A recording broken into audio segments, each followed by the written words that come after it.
je predstavniški organ študentov. Naša naloga je, da na sejah razpravljamo o študentski problematiki in delegiramo predstavnike študentov tudi v vse druge organe in komisije Alma Mater. Tesno sodelujemo z študentsko organizacijo in s tutorskim sistemom, s katerimi izvajamo številne projekte. Med najbolj znanimi so projekt Od rojstva do korakov, korektivna vadba, fizioterapija za mlade športnike, ples za starejše in še številni drugi.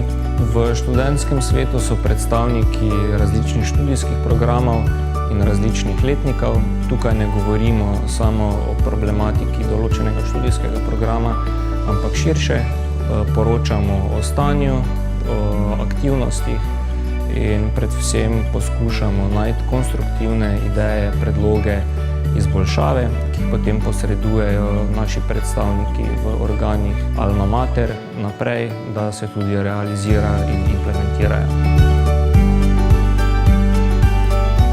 Da postaneš član študentskega sveta, vsako jesen potekajo volitve, kjer na nek način poleg fotografije objaviš tudi svoj kratek načrt dela in na podlagi tega se nato študentje posameznih letnikov in pa smeri odločijo, komu bodo zaupali svoj glas. Odnos vodstva našega visokošolskega zavoda je zelo dober, upoštevajo mnenje študentov. Študentje smo v veliki meri zelo zadovoljni z odnosom vodstva našega visokošolskega zavoda do študentov.